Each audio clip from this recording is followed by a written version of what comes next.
All right, welcome to the Read Your Keys podcast. I am your host, Joel Lopez. If you could please go on to iTunes and subscribe to the podcast and leave a comment if you're enjoying it. Today I have awesome guest, Mr. Timothy Reigle. He is a porn addiction coach. He has overcome a 15-year porn and sex addiction, and now he leads men to do the same by renewing their faith, re-energizing their families, and restoring masculinity.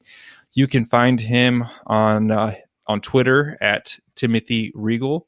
That is TimothyReigle on his website, intothewildernessblog.com.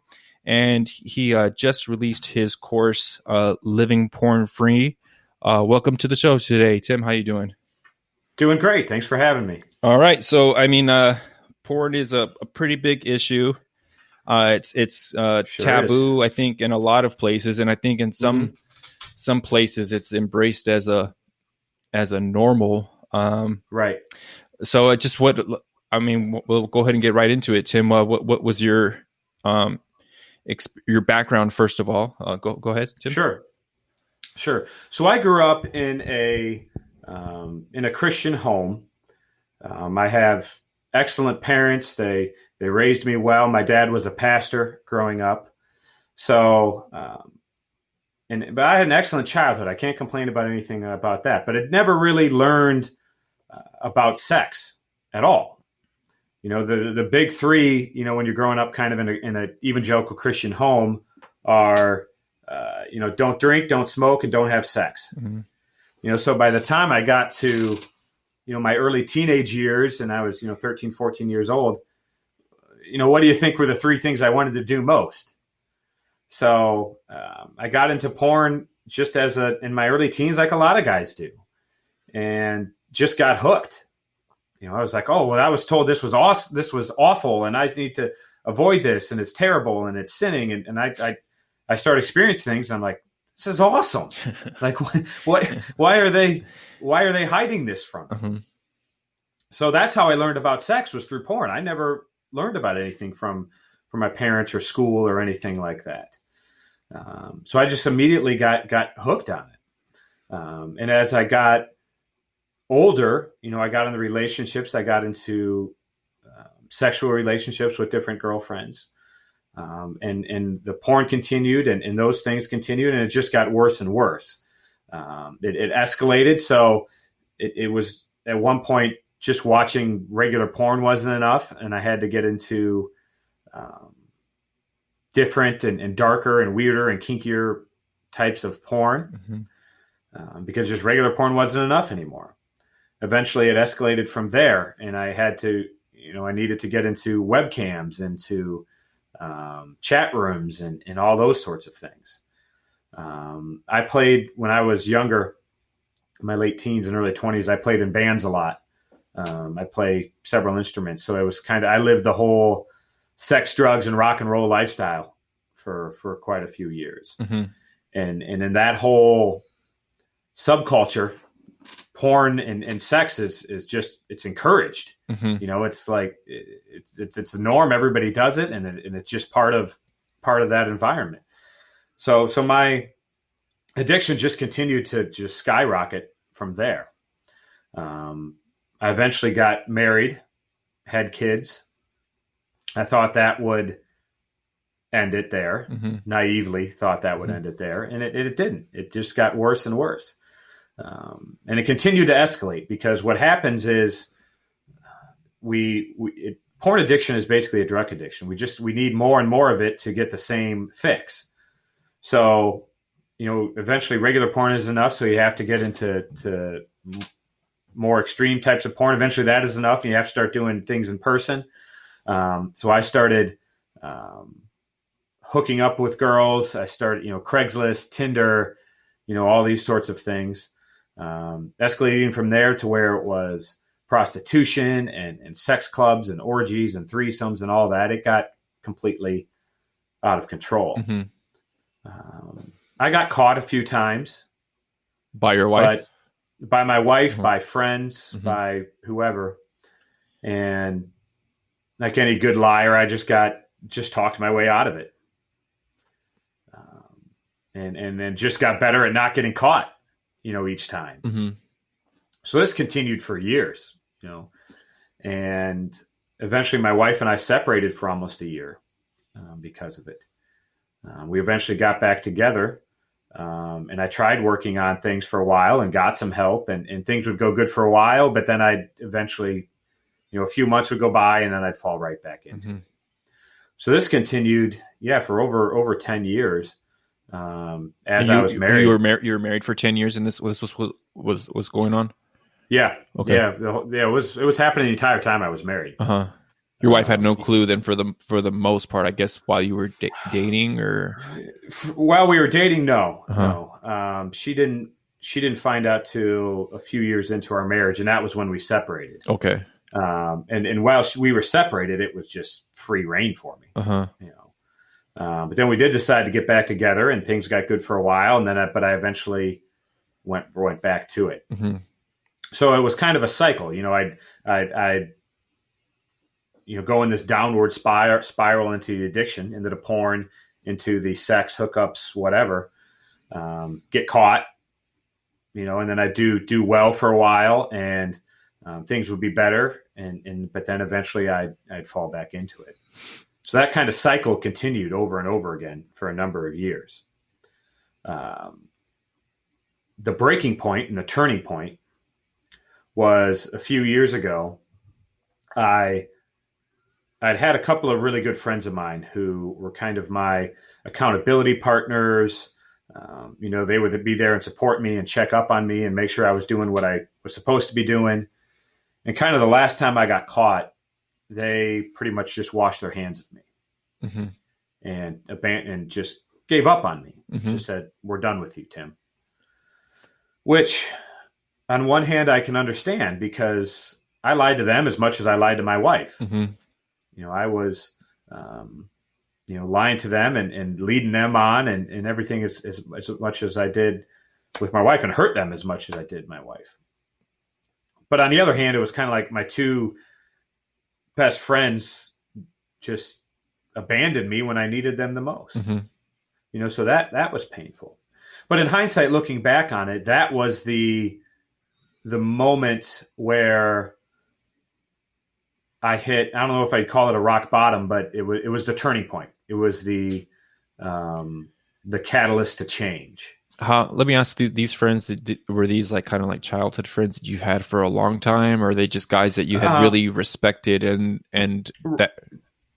Yeah, they weren't childhood friends, but we'd been friends for almost 10 years. Okay. And I mean, we were very close. I mean, our families went on vacations together. I was, to their kids, I was Uncle Timmy. Mm-hmm. And they were to my kids, and so we were very close. But it breaks my heart thinking about it now, because that was what got me to change. Them kind of, disowning me, basically. Mm-hmm. But it wasn't all the pain I caused my wife that got me to change. Mm-hmm. It wasn't almost losing my marriage and all the heartache and pain and hurt that I had caused her. It was losing my buddies. Mm-hmm. The guys I, go out to the bar with after work and have a beer or two with, the guys I go golfing with or whatever, the guys I hang out with and watch football with, I lost my buddies. Uh-huh. That was the wake up call, which I'm ashamed of now and embarrassed now that was what got me to change, and not all the pain I'd caused my wife. Mm-hmm. But at the same time, I'm extremely glad that it happened, because it was what got me to wake up. Well, you think that you were a different person, right? Because it seems a little strange that it was it wasn't all the stuff going on with your wife and your family. It was right. Your buddies, but maybe because you had the sex outlet, so to mm-hmm. speak, that I don't know, whatever connotations you had with that, but your buddies was your refuge, I guess. And now you have. lost that where you kind of had those, I don't know, those other sex needs met? Well, I think yes. And what I was looking for, really what I was looking for through sex was, it wasn't for sex. I wasn't looking for sex. Okay. Or to be sexually satisfied. You know, this entire time I had a healthy sexual relationship with my wife. You know, it wasn't like there was any issues there. You know, it wasn't anything sexual that I was getting from these other people that I wasn't getting from my wife or couldn't have gotten from my wife. Let me, you don't have to answer. Is this was it like a once every month kind of sex life with your? It would really vary. I'd go sometimes up to 6 months or more with nothing. You know, where I wouldn't look at porn, I wouldn't hook up with. No, anybody. I'm talking about with your wife, sex with your wife. Oh, with my wife? Yeah. Oh no, we had regular, probably at least weekly sex. Okay, and that's more than average, right? Yeah. Okay. Yeah, that was never. I mean, there were times. This is just going to be brutally honest here. There were times I was out having sex with random people, and would come home and have sex with my wife, same day. You know, within hours of each other, or vice versa. Yeah. But what I was seeking through sex wasn't sex. I was seeking acceptance, seeking, you know, intimacy. Yeah. You know, and that could be where my buddies come in, because what I really wanted was a close connection, close friendships. You know, someone that I could be open with and share with, and kind of expose yourself, open my heart up to. You know, I tried to do that always through sex. You know, it was always one more girl and I'll feel satisfied, or one more video online, porn video online, and that'll be enough. You know, and it never was. It was just constantly craving more and more and more. But it was at that point that I finally was able to turn some things around. You know, I finally got some help, from professional help, from some coaches and some mentors and pastor friends of mine that were able to kind of take me under their wing and really hold my feet to the floor is what I needed. I really needed a lot of strong accountability, because I had met with pastors before. I'd met with counselors before. I just BS to them like I did to everybody else.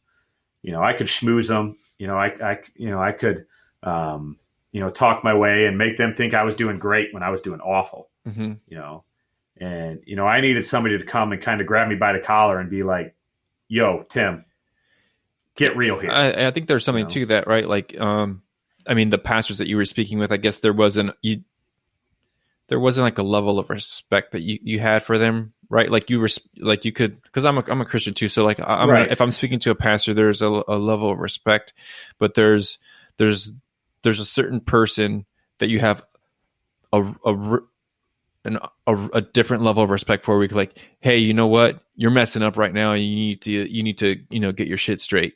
There's a different level of where it's like, okay, like I respect this guy.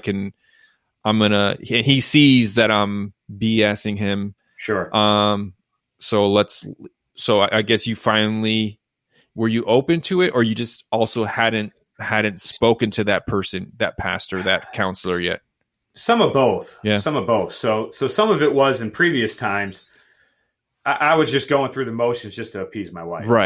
Right. You know, I was just like, this is going to get me out of the doghouse. You know, I'm going to do what I need to do, and I'm going to go right back to what I was doing before.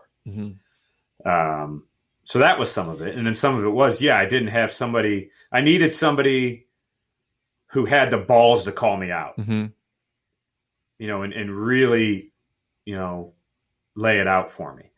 So both of those things, I was finally at a point where I was like, I got to take care of this. I got to take this serious and not just go through the motions. And then I finally did have someone who, you know, wasn't afraid to confront me and wasn't afraid to keep me accountable, and who I wasn't afraid to be vulnerable with.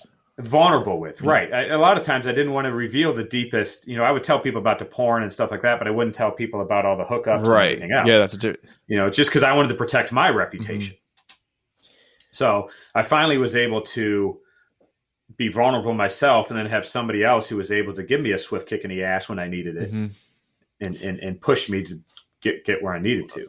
Just talking about the addiction of the porn, like Mm-hmm. that's kind of a relatively new thing where it's like sex addiction. Because I know like a celebrity would get caught cheating and be like, "Oh, I'm a Right. sex addict," and people would be like, "Well, you're a guy. Like, of course you're like that's just like you want to have sex with lots of girls. That's what we want." But Yeah. you know, and speaking to you though, it's like, hey, you got all this stuff falling apart around you, and you're still, going to that thing like you would a drug. That sounds like an addiction to me. That's there's a sex drive where it's like, yeah, guys want to have sex with lots of women, but it's a different level where it's like when you're, say not married, or you're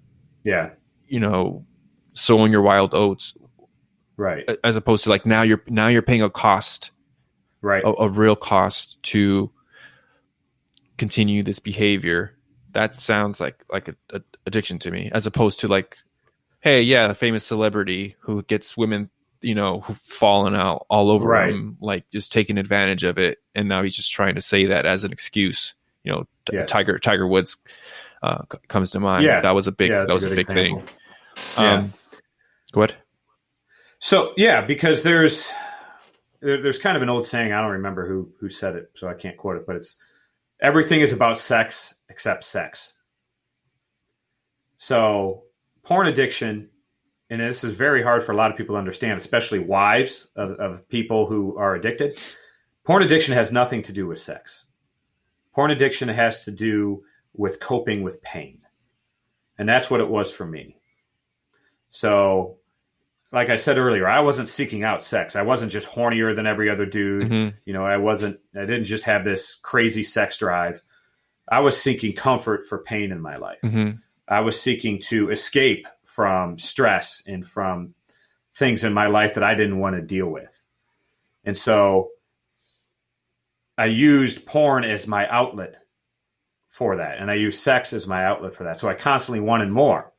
And it is a drug addiction. We don't get addicted to the porn itself. There's nothing in porn or sex itself that you can get chemically addicted to. So what you get addicted to is the dopamine release in your brain. Mm-hmm. So what your brain does is it actually creates shortcuts so that you get there, you go from point A to point B quicker. When you have some sort of trigger or stimulus, you jump right into wanting to look at porn or go have sex with someone quicker. Mm-hmm. And then eventually, like any drug addiction, you need more and more and more to get the same high, mm-hmm. to get the same release, to get the same feeling. But here's the difference between porn addiction, sex addiction, and like alcohol addiction or drug addiction. Two things. First of all, it's something you create yourself. It's not something you have to ingest or take. It's not like a drug or alcohol. What do you mean? You mean like in your imagination? No, you create dopamine in your brain. Oh, okay. It's something your body creates naturally. Mm-hmm. So it's not like you have to drink more or shoot up more. Right. It's already like there. That. It's already in you. You create it yourself. So you have it on demand. And so you need more and more of it. But also where it's different from drug and alcohol addiction is where drug and alcohol addiction, you just do more. So you just drink more. You take more drugs. Porn, you need more, but you need different. Mm-hmm. That's where the big difference is. So guys who are addicted to porn, they don't just watch the same video over and over again. They're always watching something new. It's always got to be a different girl or a different new novelty of it. Thing. Yeah. The novelty of it, exactly. Yeah. And that's how it was when it escalates, and that's how it escalates. Mm-hmm. So you go from watching porn to you have to watch dirtier porn. You have to watch more extreme things. Eventually, that's not enough. You get into a lot of guys now are jumping to like OnlyFans. Mm-hmm. That really didn't exist when I was in this, and so that's just like the next step up, the webcams, the things like that, and having that. Is that because imagined personal connection? Is that because I never heard of OnlyFans until I was on Twitter. So can you explain what OnlyFans is to people So can. OnlyFans is basically things that models, quote unquote models, girls, have a page that men can, or anybody can subscribe to for, I don't know, $5, $10 a month. And they're the only ones who can access that content. Mm-hmm. And so then they can tip girls. So let's say they tip some girl $20 and she sends them a unique image that only they get to see. So it creates this, in men's minds, it creates almost this imaginary relationship Mm-hmm. to them. So it's just one step up from porn to where they're actually interacting with you. Well, yeah, and creating that it's fantasy. yeah, it's a fake intimacy or Right. yeah, fake Right. intimacy. I think would be. So then, but eventually that's not enough either. Mm-hmm. So then you have to jump into real life things, which I did. I made the jump into, strangers on Craigslist and Tinder. So really quick, and all those so for things. you, it was porn, and then is it just like magazines? To I don't know how old you are, because for us, like my generation was like magazines, like Playboy was like mine was mostly internet. I'm Okay. 33. Okay. So when I started, when I was a teenager, the early 2000s, internet porn was pretty available. Okay. Then. Not like it is now, where you can access it Mm-hmm. immediately, Yeah. right on your phone. You had to work for it a little bit. You didn't have to go behind the creepy curtain at the video rental store. Right. But you did have to try a little bit. Mm-hmm. It was only on the computer or things like that. It wasn't as readily available as it is now. So yeah, I never had the magazine thing really. That was a little bit before my time. But so yeah, internet porn, and then it kind of jumped into chat rooms, webcams, different things like that, and eventually made a jump to meeting up with people in person. Mm-hmm. So and that's where kind of this stuff, like Tinder and stuff like that. Let me ask, because I there was like a basketball coach. I read his article maybe like 10 years ago, and he was a sex addict, and he said something about like it didn't matter what the girls looked like, it was just about having sex. So he was like, if they wanted to have sex, then I had sex with them. It didn't matter, right? What they look like, because again, going back to it, it wasn't about like the sexual drive. It was, meeting that acceptance need, I guess. But right, and that was to me like that was really like, wow, you didn't care. He's like, no, well, not that I asked him the question, but in my mind, I'm like, wow, he didn't really care. It was like, no, like I didn't care what they look like. Like if they were willing, then I would go ahead and proceed. Was that similar? Oh, absolutely. Okay. Absolutely. And you see that a lot, especially when you have these celebrity scandals exposed. Mm-hmm. Like he's married to a supermodel. Why is he, sleeping around with all these hookers? Mm-hmm. And same thing with me. I mean, my wife, I have a beautiful, beautiful, sexy wife, mm-hmm. but that didn't matter. Mm-hmm. I needed, because it wasn't about sex. Yeah. It was about escape and finding a way to cope with things that I just couldn't cope with.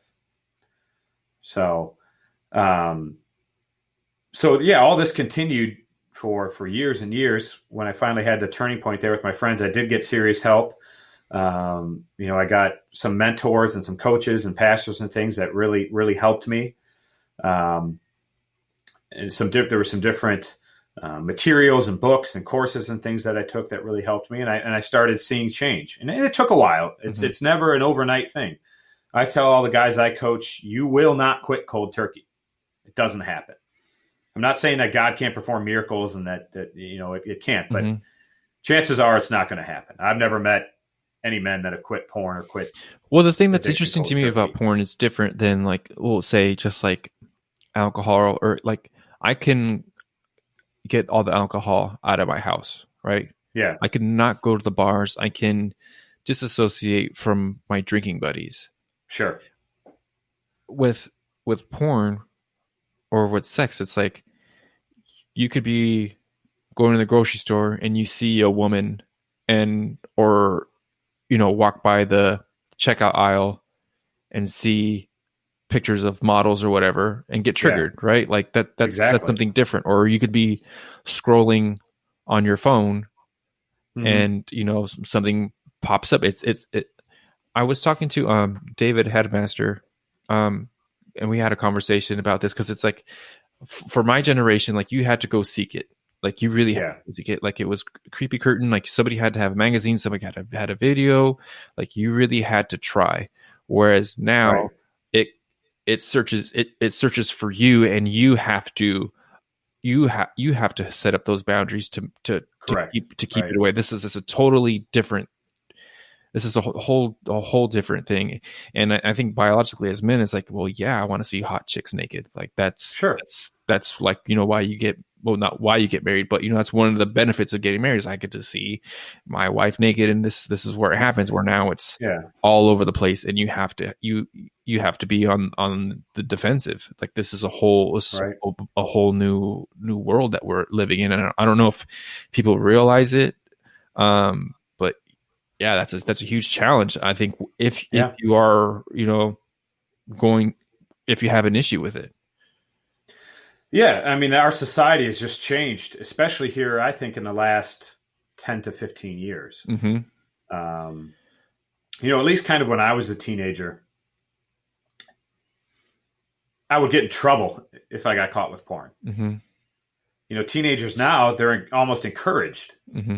to watch porn. They think it's a good thing, or that it's healthy, Mm-hmm. or that it lets out some sort Well, of aggression. I think that And in health classes they're told, you know, hey, masturbation is healthy, is a healthy outlet for you, and it's right. encouraged in health classes.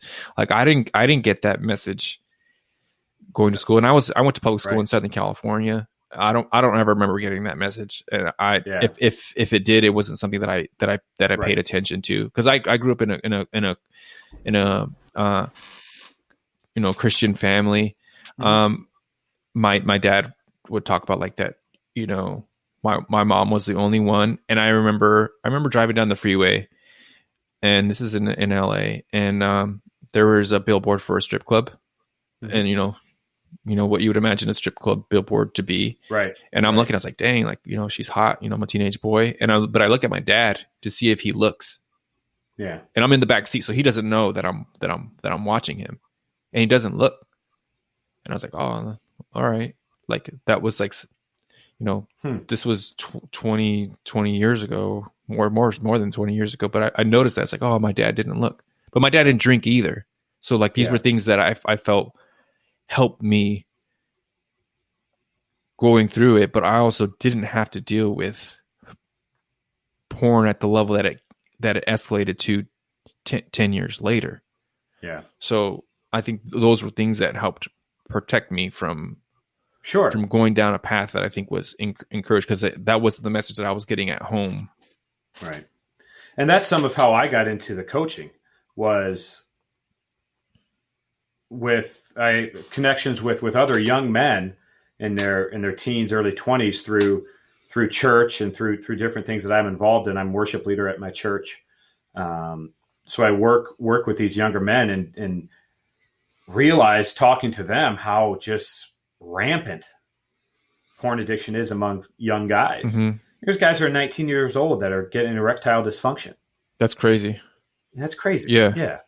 And so I started, after I started finding healing in my own life and finding recovery in my life, I started working with some of these younger guys and realized it was so bad amongst them. So I started opening up a little bit. Instead of hiding my past, I opened up and shared with them, hey guys, I struggle with this mightily for many, many, many years, and I want to help you. And every time it seems like I opened myself a little bit, God kind of took the door and kicked it wide open.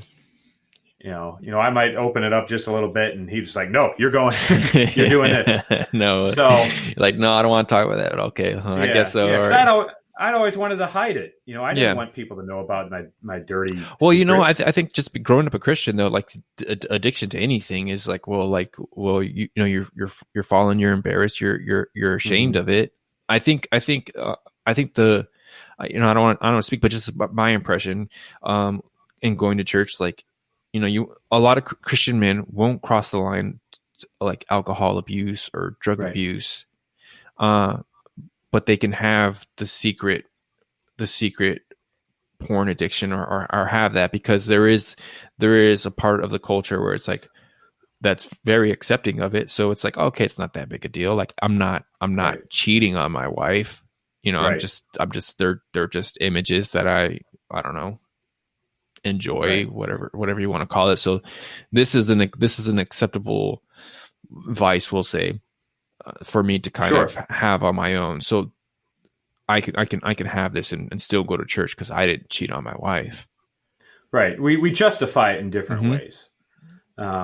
But also, one of the most dangerous things about it is that it can be so secret and hidden. Mm-hmm. I know there's people who can hide a drug and alcohol addiction for years, but at some point, just the physical manifestation of it, Mm-hmm. you can't hide. Mm-hmm. A severe drug addict, you can't hide that. And you can't, alcohol addiction, you can't hide all of it forever. Mm-hmm. Eventually it manifests itself in physical things in your Right. body, Health issues. Yeah. Health issues, things like that. You just can't hide the alcohol. You can't hide the evidence. With porn and sex, it can be so secret and so hidden that nobody knows, because again, you're not going out and necessarily buying something that you ingest into your body or anything like that. It doesn't necessarily cost any money. Mm-hmm. So you don't necessarily have those things where you have to, steal money out of somebody's purse to go get your drug fixed. Mm-hmm. You could, it's just all in your brain or it's all free and Mm-hmm. accessible at any time. So that's why it can be secret for so long. And that's why you hear about these guys that hid it for years and all of a sudden something happens and it's exposed. Celebrities, or you hear it a lot with pastors. Mm-hmm. There was just a recent scenario with Jerry Falwell Mm-hmm. at Liberty University, where all that sort of stuff was secret for years, and then all of a sudden that it seems comes like to out. be a common one for pastors, right? Because Right. was it Jerry Falwell? Yeah, Jerry Falwell Jr. Oh, but there was another one. Was it his dad then? Because it was a big megachurch guy back. His in dad the never 80s. did, no, but there's been other ones Yeah, that have happened. but it seems there like was Jim and Tammy Faye Baker. Tammy was back Faye in the Baker. 80s. That's the one I was thinking of. Yeah, and so there were ones. There's been a number of them right. over the years, unfortunately. Unfortunately, but that goes to show, to me, that shows that it's not just reinforces that it's not about sex. Yeah. It's about seeking something, where it's about dealing with stress. A lot of the guys that I work with, it's stress from work, it's stress from relationships, and they just need some sort of outlet for that. And at some point in their lives, they connected stress relief with sex. Uh-huh. And so anytime they're overwhelmed or stressed or anything like that, they run to sex for escape, right? Just from escaping the difficulties of life. Yeah, and I think of a pastor as like they're not going to necessarily go into a bottle, and I think people don't really realize how stressful it is to be a pastor. Like I'm not a absolutely. pastor. I was a youth pastor for a little bit. I didn't like it. It wasn't for me. So I can't imagine. But like you're constantly dealing with people's health issues, their financial issues, their spiritual issues. Like they're coming to you, and it's always, if you don't have appropriate boundaries, like you what is it, like something like one pastors last maybe like 2 to 5 years before they burn out. It's like, yeah, because it's just the constant. You're constantly being pulled at, and I don't think people get, like, we think of teachers and it's like, oh, teachers are underpaid, but you don't think like, hey, pastors, they're doing a lot. They're doing your funeral, and then somebody over here is having a birth, and they're praying for this person over here, and this person's sick, and they're praying for them, and it's a lot. There's a lot of emotional burnout. Mm-hmm. I see. I grew up in a pastor's home. That's true. So I saw the stress firsthand. Mm-hmm.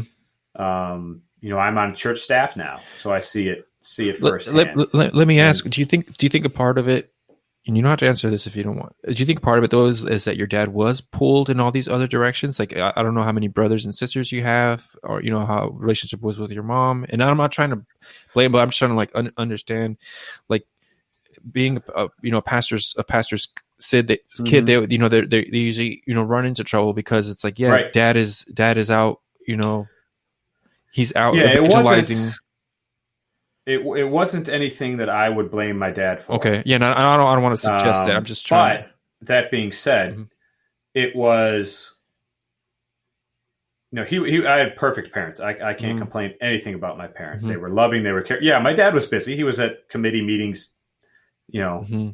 multiple nights a week. That wasn't the problem.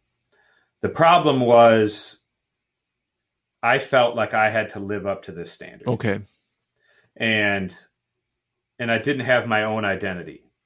So yeah, it's always like, hey, here's the pastor's kid.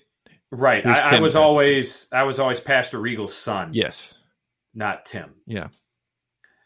And that's what drove a lot of my addiction, I think. Mm-hmm. It was that feeling of never being good enough. I'm never going to live up to my last name. Mm-hmm. Those sorts of things and those sorts of emotions that drove it. Mm-hmm. So it's not always, oftentimes it is, but it's not always major trauma. Like, a lot of the guys I coach have sexual abuse. They have major trauma. They have a parent that died young, or parents divorced, or there's major things that are obvious things. Triggers. Yeah, obvious traumas, obvious wounds. I don't have really like that. Like I said, I grew up in a wonderful, loving, caring home. Mm-hmm. Never had any major grief or trauma or anything like that. But so for me, it was these more subtle, deeper things of not being good enough, of always kind of living in a shadow, of fear of rejection. Mm-hmm. I had a couple instances of rejection from women when I was a teenager, and good girls that, I had a high school girlfriend that cheated on me. It was this whole huge thing. Mm-hmm. And you don't really think about that in the moment. It took me a long time to realize that. It's like, oh, I got dumped in high school. Whoop-de-doo. Yeah. Everybody who doesn't get dumped? Right. But looking back on it, like, it was that rejection that really hurt me. And then I kind of almost created this alter ego where it's like, I'm never going to face rejection again. I'm never going to let a woman your heart make me feel that way. Like, you're not going to, I'm not going to be vulnerable to you. Porn never rejects you. Mm-hmm. It never says no. You're always the biggest, manliest, most virile man there is. Mm-hmm. And same thing once you get into the hookups and stuff like that, is we create this false idea that all these people want to have sex with me, and it kind of boosts your ego. Mm-hmm. It's all false. It's all built on a fallacy. But I kind of almost created this alter ego that everyone wanted to have sex with me, and no one ever said no. And all that was based off of this fear of rejection, this fear of not being good enough. How did that affect your identity? Because there is like, I've seen, well, just being a man, like being able to have sex with lots of women, that's kind of like, you put your chest out, like, yeah, man, I had sex with lots of women, as opposed to like, sure, in the church are saying, hey, save yourself for marriage. It's like, oh, that's for squares. Like, right. Did you feel like that affected your identity once you I don't know, became more involved? Well, yeah, it was definitely an ego thing where I, kind of puffed my chest out a little bit, like I say, especially when I was in the whole music scene, where that was kind of like a badge of honor. When I'd be on tour and be playing in cities, strange cities and stuff, different town every night. You try to find a different girl every night. That was all, it was all kind of an ego thing. Yeah. You kind of wore that like a badge of honor. Yeah. On the flip side of that, then once I got older, I got married, where I created this false idea that I was the perfect, loving, caring husband and father. And if you looked at my life on social media, you think, oh, he's this great, loving husband and wonderful father and great Christian man and all this, when I had everything else hidden, hidden in the closet, hidden, skeletons in the closet. So yeah, it certainly did affect my identity in that way. And then so you have your kind of your turning point, and you meet these pastors that hold your feet to the fire.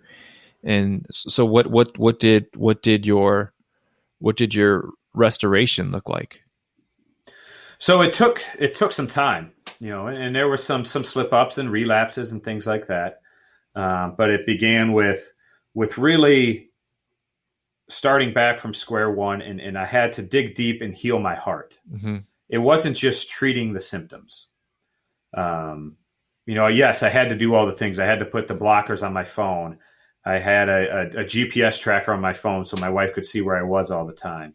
Um, I had to avoid triggers and different things like that, which are all important and all necessary things to do. Mm-hmm. But it doesn't deal with the root issue. Right. So it's kind of like an alcoholic. You can pour all the booze down the drain, and that takes away the opportunity, but it doesn't necessarily take away the desire to drink. So that's kind of what I had to do. I had to yes, do those things to take away the opportunities, but also take away what was causing me to act out in that way. Mm-hmm. And so through months and honestly even year of counseling and talking and figuring things out, I realized what it was I was seeking out.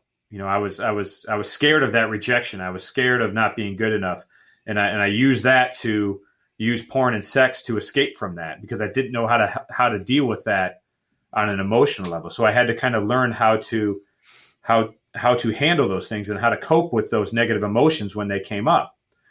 I had connected those things with sex, and I had to break that cycle in order to find healing. And I had to reconnect and recommit myself to God. Mm-hmm. I'm a Christian, born again Christian. I teach and I coach from a Christian perspective. I don't believe that God is the only way to cure porn addiction. I think there are guys who aren't Christians who can break free from porn. Mm-hmm. But I do believe the only way to find true healing, to find true redemption and forgiveness is through Jesus Christ. Yeah. And I'm unapologetic about that. Because God's the one who can heal your heart. A passage of scripture I use a lot is Romans chapter 7. And the Apostle Paul there is talking about his struggle with sin. He doesn't identify what it is, but he's struggled with sin. He's like, I know what the right thing to do is, but I always do the wrong thing. Yeah. I don't want to do this wrong thing, but I do it anyway. Right. And that's kind of the exact thing that a lot of porn addicts struggle with. You're like, I know this is wrong. I want to stop this, but I just can't. That's a great verse. Yeah, that's good. I just struggle with this. I know what the right thing to do is. I know what I should do is, but I continue to struggle with doing it. Why is that? Well, Paul says it's not me. It's the sin that lives within me. So we are born sinners. Ever since the fall of man, since Adam and Eve, we're sinners. And so that sin lives within us. We're born with that. And so we are going. Our natural inclination is to fail, is to sin. Given that opportunity, our human nature is to sin. It's not to do the righteous thing. So in order to heal from that and to break free from that, we need to let Jesus into our heart and heal that wound. He died for those sins. He paid the price for those so that we don't have to. And so that's what takes where the true healing comes in. It's this God changing your heart and healing those wounds and that pain and that suffering in your heart and giving you hope, giving you redemption, offering you forgiveness that we don't deserve. Mm-hmm. I didn't deserve forgiveness for what I did from my wife, from my friends, from God, from anybody. Yeah. I deserved way worse than what I got. I don't deserve to be married right now. Right. And if it was karma, right, you didn't get karma, you got grace. Right. I got exactly. I'm glad you used the word grace. The unconditional grace that Jesus offers. And so he was able to come in and change my life and heal my heart. And then I started living for him instead of living for my own selfish pleasures. And let me ask Tim, growing up in the church, these are scriptures that you hear, and it's like, yeah, I know the scripture, and maybe that's like you were saying, like the technique side, right? Like I know these scriptures, but there was a point now where obviously they landed much differently. Exactly. And like you can like, I think you can go to church and not love God or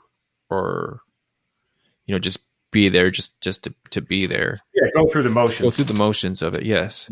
But there's a difference when it's just like it really, like the word of God works its way into your heart and transforms you. Like there's a difference. So you grew up in the church, but now in going through your addiction and going to restoration, did you have some other changes that went along with that helped the word now to like, because like you could read a passage your whole life. I'm very sure you read Romans all the time, but now it's like you were able to connect it, and it's like, oh, I was able to connect with that, and that was having that vulnerability to allow Jesus to come into my heart and change me. Mm-hmm. It was being open to it and not having the Bible talks a lot about having a hardened heart. Mm-hmm. And I needed that hardened heart to be softened. Mm-hmm. I needed something to bring me down a peg, and that's what happened with my friends. That kind of humbled me, mm-hmm. And then I was able to open myself up to Christ and to allow him to come in and heal me. So then I started connecting more with him and with the word, instead of just being a Christian because of how I was raised and that's how you were supposed to be. Mm-hmm. It became personal to me, and I established a personal relationship with him where I'm spending time in scripture every day. I'm praying and meditating and spending that time with him.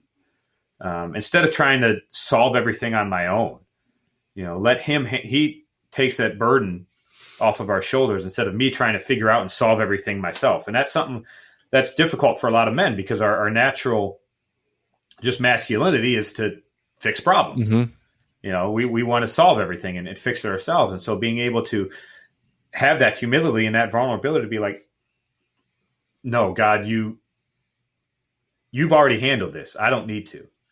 So to kind of give up that burden to him is a lot of what it took for me to then be able to open up and start living for him. So by doing that, then he helped me, I started to discover what some of those wounds and triggers mm-hmm. and traumas were in my life.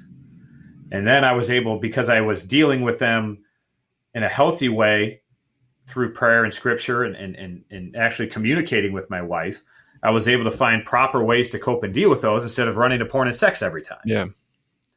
And so that's when the healing started changing and my life started changing. And then I had these opportunities with some of these other young men, like I mentioned.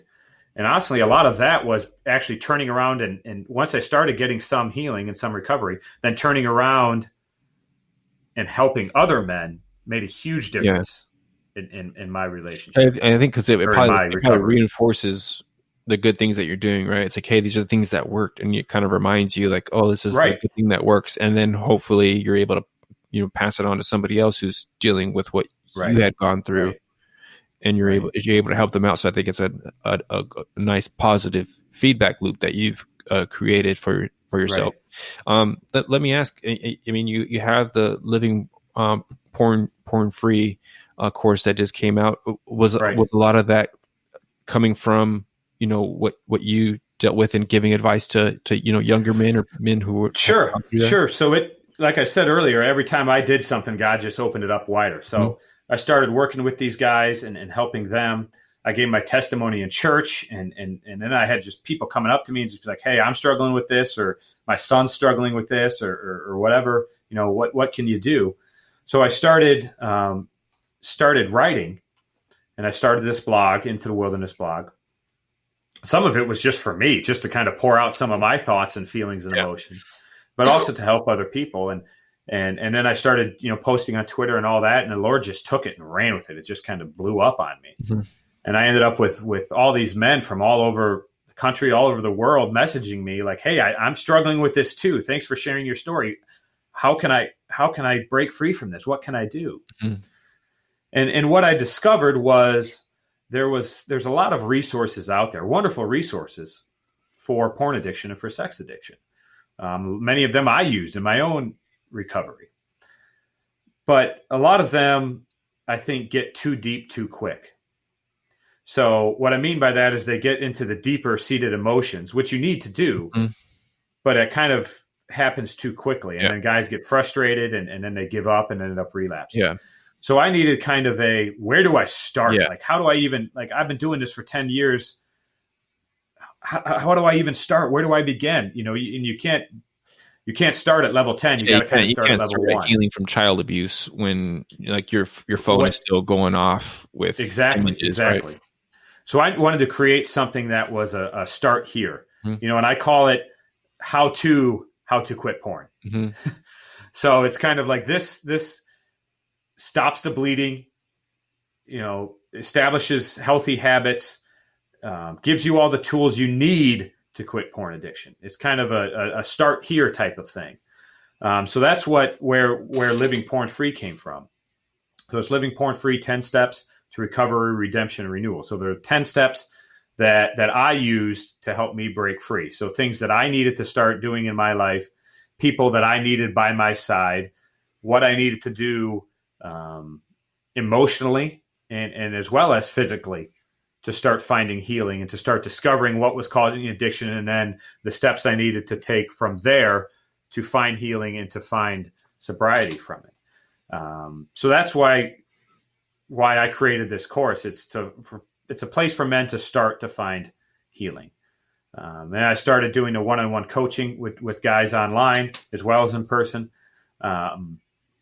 where I work one-on-one with them, and we go through those steps and we break down, what is the addiction, what's happening.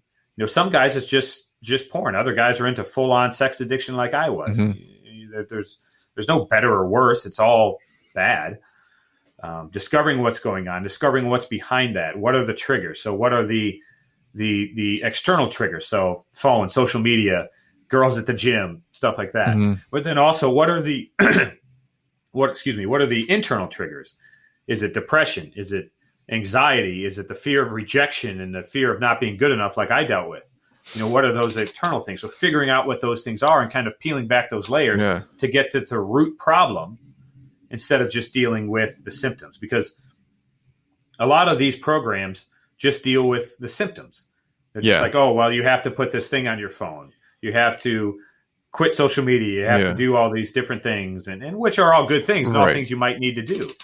But none of that matters if you don't deal with the heart. Right.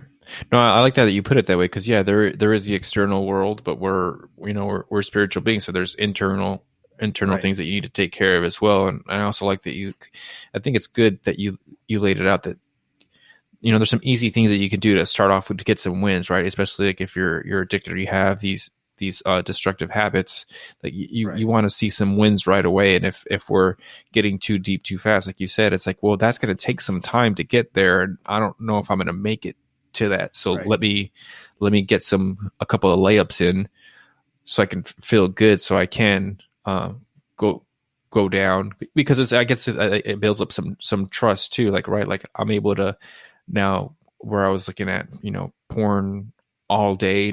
Now I've gone a couple of days, and so I have some wins to hang my hat on. So now I can trust you now to like, hey, let's talk about some of these rejection issues, these anxiety triggers. Because you would think that it's like, stay away from strip clubs, don't stay from social media.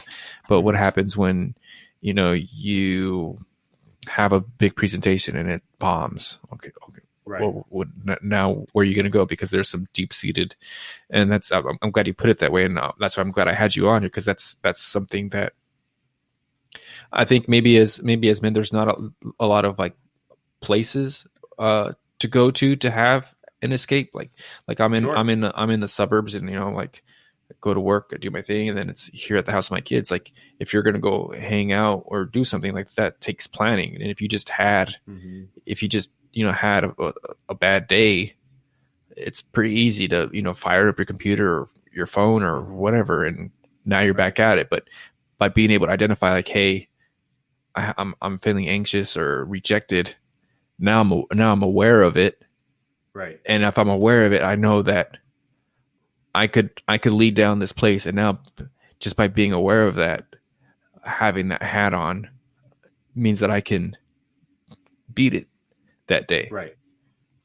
Yeah, you can find a healthy way to deal with that and to process that, so you don't go down that dark road. Also, just having people that you can rely on. So few men have close male friendships anymore. A lot of times people are looking, when they're addicted to porn and sex, they're seeking intimacy. Mm-hmm. And they only equate intimacy with sex. And I think the only way that they'll find that connection, that intimacy, that acceptance and love is through sex. Mm-hmm. When all they really need is a friend. Yeah. They need a brother to come alongside them and love them and encourage them, support them, keep them accountable. But a man can't say that, right? Like, oh, I just need a friend. It's like, nah, I gotta go chase a girl and I'm gonna feel good, right? That's the exactly unhealthy way that we're kind of. Well, I think as a man, right? The emotion that's acceptable to express is like, like frustration, anger. Like those are the ones that you're allowed. Not that we're allowed, but traditionally that's kind of what we're allowed, like to feel sad as a man. Like, hey man, like, come on, get your stuff together, So that's good. Yeah, and the other thing that you mentioned about building up victories and stacking up some small wins. That's something I work on a lot too. We have to shift our mindset from focusing on failure and focusing on negativity to focusing on victories and what we did accomplish. So I have a lot of guys who, they'll go 2 weeks without looking at porn, and then all of a sudden they'll have a setback and they'll look at porn and masturbate. Mm-hmm. And they get upset. They get, so frustrated. Oh, I threw all that time away. I threw, I just gave it all up. No, you were successful 14 days in a row, and then you failed once. Mm-hmm. I always say that's like a 900 something batting average. Yeah. So that's where you have to shift your mind, not focusing on how many times you failed, focusing on how many times you won. Mm-hmm. Those are 14 days that you had victory over porn. Yeah. And then you had one setback. That's, 2 steps forward, 1 step back, you're still moving forward. Right.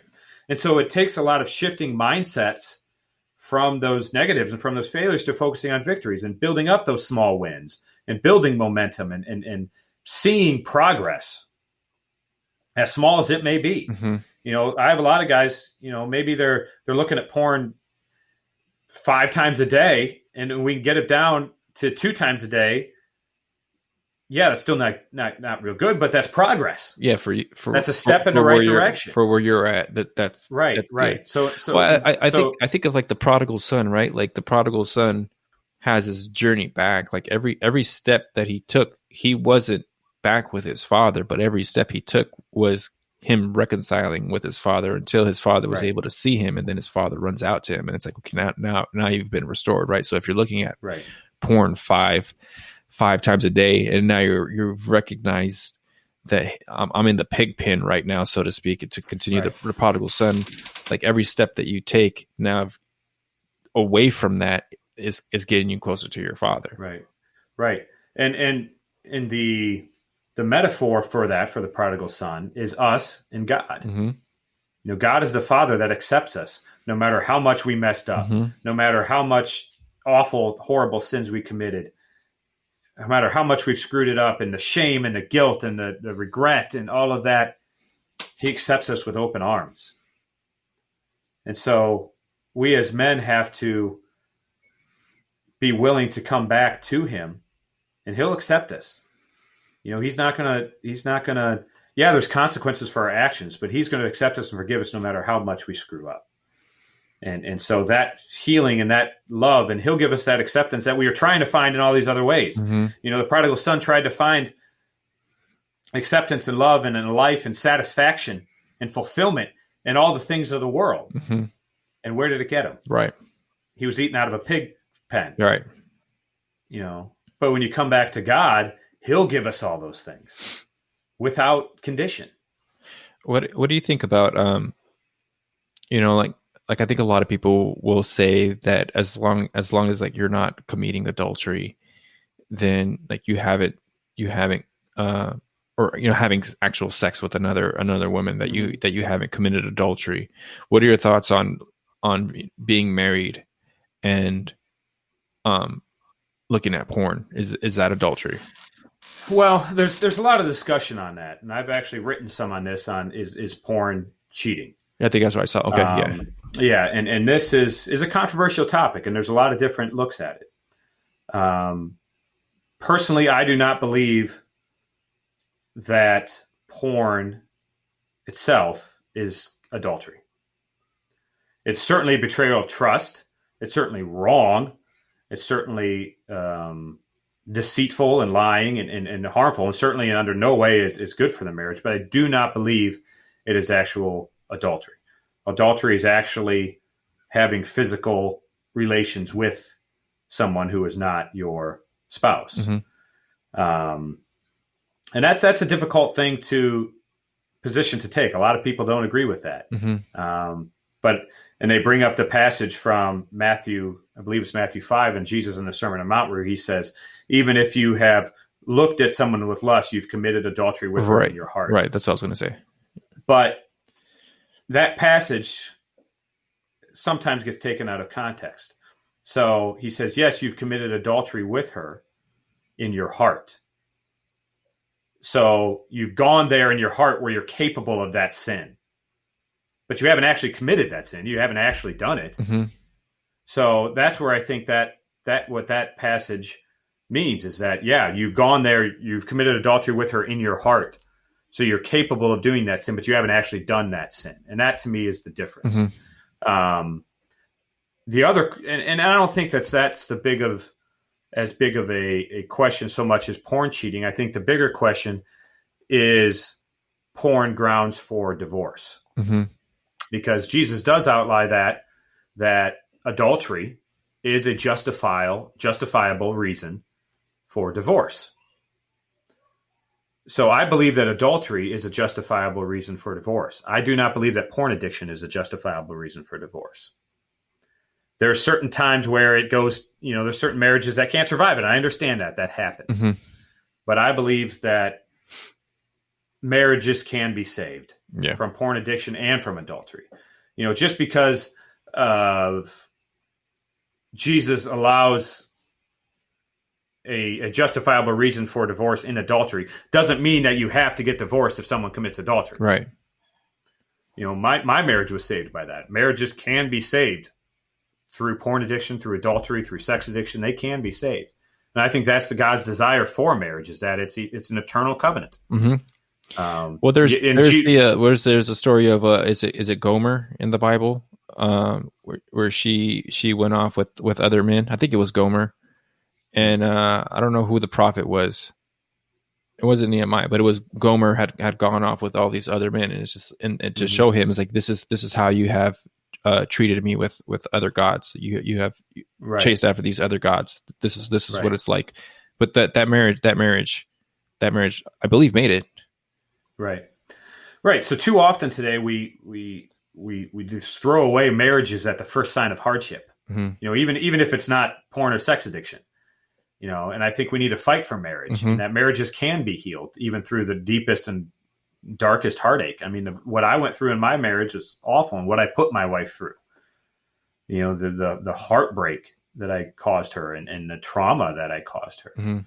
But we were able to heal through that because I was able to get myself in a good position and able to find restoration and find some healing. And then she was able to find only through the grace of Christ and his power was able to forgive me. Right. Our human nature would be like, screw you, Tim, we're done. Yeah.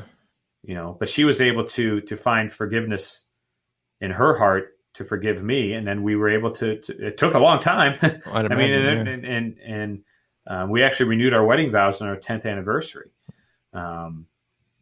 So we were able to find restoration, but I think too often a wife finds out her husband looks at porn and all of a sudden it's all right, we're getting divorced. And there's not even an attempt to try and heal that marriage. And that's what's hard for women to understand, that they think, oh, well, it's just about sex. He wants to have sex with other people.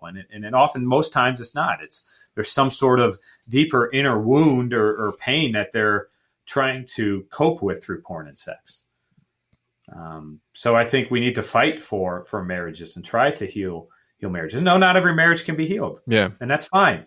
Christ gave us that out, because he understands that there are times when there is so much pain and so much heartache that it can't be healed. That's why he gives us that justification. But I think more marriages need to be fought for and try to heal than just give up at the first sign of trouble. Do you have any, I don't know if you have any stats, but what percentage of men do you think are struggling in the church with maybe a full-blown porn addiction, or because I think there's a Fight the New Drug. I've seen them, and I think they put Yeah. out stats. I don't know if it's like 50%, but it's pretty high. It's pretty high, I think. Well, the numbers are pretty much identical between church people and Oh, non-church people. okay. Yeah. So I don't have the exact numbers in front of me now, but it's pretty much the same. Mm-hmm. It's in Covenant Eyes does it, has different numbers by age group, and it's somewhere close to about 80% of teenagers to 30 years. It goes down the older you get, naturally, but the numbers as high as 80% of teenagers right now, teenage men, 13 to early 20s, let's say 25. I think that's something that I think maybe we'll have to have it on another podcast. But just the exposure of young boys to porn, they're getting into sexual activity, if they are having sex, is a lot more violent. Mm-hmm. Like there was a study. I don't know if it was a study that came out or a report, but it was like they're getting into anal sex. Really young now, and there's girls are going into emergency rooms with injuries. It's really heartbreaking. I mean, I have young children, and I want them to grow up to have healthy relationships, and until they get married, like I want them to abstain from sex until they're married. But it's the culture around them where these things are being discussed. It's like, oh, okay, like how are we going to manage this? And I think that's why it's important to have these conversations, with people like yourself. It's like, hey, this is what I've been through. This is how you can go through it. But I mean, also to avoid it, right? To this is you're playing with fire. You're playing with fire here. Like it's very shiny. It's beautiful to look at, but if you mess with it, like you will get burned. Yeah, we have a responsibility as older men. I mean, I'm not that old, but experience. Right. We have a responsibility to the young men of today to instruct them and teach them on the dangers of porn. Mm-hmm. And not just come at it from the aspect of, this is wrong, this is sin, don't do that. Yeah. That's not enough. Because that's what the church has done for years, and it's caused nothing but rebellion. And that's exactly what happened. Right, and come along. It's not enough too, right? Because once you discover it, it's like, wow, this is awesome. Right. Yeah, that's exactly what happened to me. And sin is fun, right? It wouldn't be a temptation if it wasn't something that you wanted. We have to come alongside these young men, love them, support them, encourage them, be vulnerable with them. Not act like our shit don't stink. And say, hey, I've struggled with this too. Look where it got me. Teach them how to properly learn about what sex is, learn how to properly deal with emotions and how to handle things in a healthy way instead of running to porn all the time. And I think of just like if I was a teenage boy and you told me that, hey, if you look at porn, your dick's not going to work. You're going to get ED at 19. Is that really what you want? I'd be like, oh, dang. Like, all right, like, cool. Yeah. Like, all right, man, good looking out. Like, I'm not going to mess with that. Like, I didn't know that stuff. I didn't know that, but I'd imagine that they had started at 12, 13 years old or something. I don't even know. I think it might be younger, right? Because some kids get smartphones really young. But if you want to like, hey, I got 2 minutes with this kid, like your dick is not going to work at 19. Don't do it. Like, oh dang, thanks. Like that's a huge one. Yep, exactly. Yeah, and we have a responsibility to them to teach them that. And my encouragement to young men and to all men is like there is hope for this. You don't have to live in bondage to porn and sex addiction. Don't give up. That's kind of the thing I say over and over again. Never give up. Mm-hmm. I dealt with this for 15 plus years and only then found healing and freedom from it. I tried years and years and years and just ended up right back at the same place. But I kept fighting, and I didn't give up. And finally God broke through to me and I was able to find that healing and find that freedom from it. So that's what I tell everybody. It's just like, and I post that all the time and write about that all the time. Just keep fighting. Yeah. Don't give up. There's going to be setbacks. There's going to be hard times, but you just got to keep pushing. And eventually, it'll break through and you can find healing. I think this is a pretty good stopping point here, Tim. I think you got to go, and I got some things to take care of Yep. too. Before I wrap up, did you have any last comments that you wanted to make before we started wrapping this bad boy and landing the ship? Sure. I mean, just what I said about not giving up and keep going with it. There's resources out there, and there's ways to find help. Don't suffer alone. Mm-hmm. We there are other men, more men than you think. Chances are, if there's a guy to your right and a guy to your left, 2 out of 3 of you are addicted to porn. So, don't suffer in silence. Find help, find healing. There's a lot of great resources out there. I just released both my Living Porn Free. It's a physical book as well that's available on Amazon, mm-hmm. which is it's a book as well as a workbook. There's journaling exercises and reading materials in there, writing exercises to help understand the addiction and understand why you're addicted and tools to break free, as well as I just released a video course, where there's actually 13 videos of me walking through all the steps, and you actually it's me teaching the material and walking you through it. And that's been a great help to a lot of men that I coach. And so if you feel like you need help, reach out to me through Twitter or through my blog or through email, and reach out to me. And I do one-on-one coaching with men where we'll all work side by side with you and come alongside and love you and support you, encourage you, keep you accountable, and figure out what's going on and help come up with a plan for you to find freedom that I found. Very good, Tim.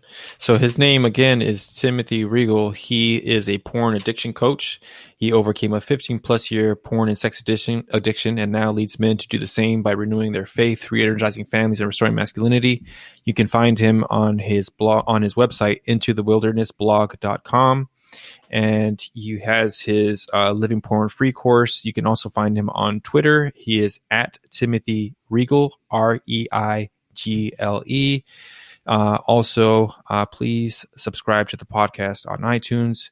Timothy, appreciate you coming on and spending the time to talk about this. I think this is an important topic. And thank you so much for coming on today, Tim. Absolutely. Glad to. Thank you.